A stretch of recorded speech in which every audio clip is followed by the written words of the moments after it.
The best Christmas gift that I can give you this year is Insight. Insight that the best game that I've ever played is Zenith, and you should too. And here's why. Specifically because Zenith is a game that lets you do exactly what you want. Play however you want to, and yes, shun minigames if you'd like. But there's so much sensory inside of this one game that if I were to tell you to do anything, I would say get to the moon. That's the best thing you can actually hope for in this game, and probably the last thing you should do. To get started in Zenith, all you really do is learn the controls, figure out that you can fight people with monsters, and then make your way into the Great Desert, where you can find Catco's Super Jump and Catco's beautiful Race to the End of the Canyon, where, as everything else is, you get about $5 in desert dollars. And the same is true for almost every single other mission that you complete in this game, which there are only about 13 to 15 if you count all of the desert dashes, and with the specifically harder trainers that you fight, where the easier trainers give you about only $2 in this game that's a little bit more interactive than Pokemon, but a little bit less interactive than a first-person shooter. Thus is the life of top-down 2D shooters, just like the Journey of the Prairie King, which, I mean, not to brag, but I've beat. So, to give you little tips in how to play this, make sure that you're always moving. Make sure to always prioritize magic, as your ranged attacks will always be quicker and more powerful than your actual attacks. So, with that, the hardest enemies in the games are the ones that can one-hit you, or have such a high defense that even when you're maxed out on magic, or even attack, that your enemies will never fall in less than 50 hits. So, the best thing to do is focus on movement and waiting the enemy out as your magic hones in on their position. For some of the special encounters where monsters are so fast you can barely hit them, just understand that if they're so fast that they can ring around you, know that they'll probably ring around you fast enough where your magic shots will hit them on the second revolution. So don't worry about it, just maintain keeping alive.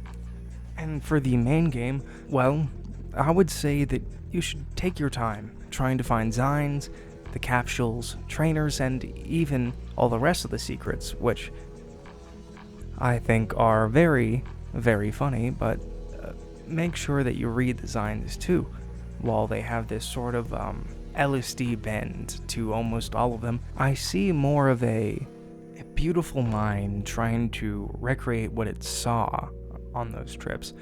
I mean, hell, if you want to try and figure something out, I would say go for the math mode inside of the debug menu or the settings, so that you can actually see what these people probably do while they're high. I think it's very interesting and introspective, the fact that they do calculations while high, or even just play pseudo Pokemon while they're high.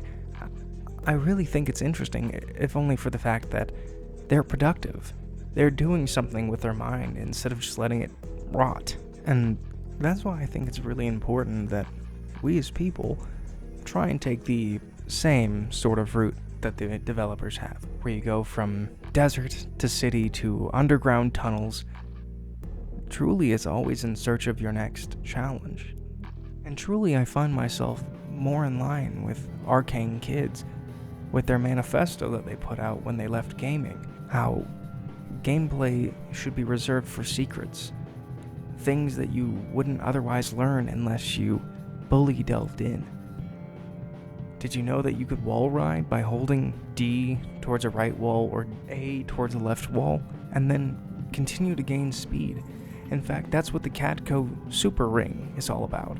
And if you hit a certain button, you'll actually fall from the sky faster and gain speed while going down hills instead of losing it. What else is there to find if you already know everything about the game from its story and how it looks? Another game that does this well is Breath of the Wild and even Tears of the Kingdom, where they let you learn all the mechanics by yourself, especially if you're not one for talking with NPCs. Or even the pacifist version of Sifu, where the game tries to force you to do different things to fight bosses in order to save them, and in turn save yourself. That's where most of the most beautiful gameplay lies. When you figure out there's something that you could do that others thought was impossible. For me, it's shield surfing, and I shield surf everywhere. There's nowhere I don't in Breath of the Wild or Tears of the Kingdom. And maybe that's why I love Zenith so much, because it shows the beauty of movement, of learning, of even just going fast, more so than even Sonic. So all of this culminates into what I feel is the best indie game I've ever played, because it mocks the face of AAA gaming. It mocks everyone else who says everything should be simple and easy to learn, because Stardew Valley has the same description, and yet it still doesn't try to act like it's simple. In fact, the whole point of it is that you lose time in the day.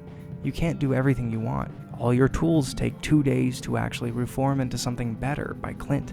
All of this culminates into the same thing that is Zenith. Both become about the timing of movement, how you can move from one area to the next, or even how quickly you can move in order to save time on specific events. Where Stardew Valley goes in depth in social relationships, Zenith goes in depth in abnormal geometry. And where Stardew Valley makes itself known as a farmer simulator, Zenith should probably let itself be known as the roller skating jet set radio clone that it is. Really, you can see the whole roots in the fact that you're roller skating around, defying authority by just being in a world free from it. The Great Calico Desert is a metaphor for the idea of being in a place that's an oasis. Because that's what the city, the canyon, and yes, the underground place is.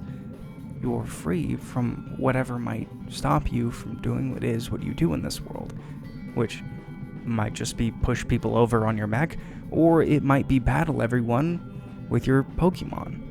And if you haven't got the subtext yet, no, I don't believe you have to play this game while loaded on something.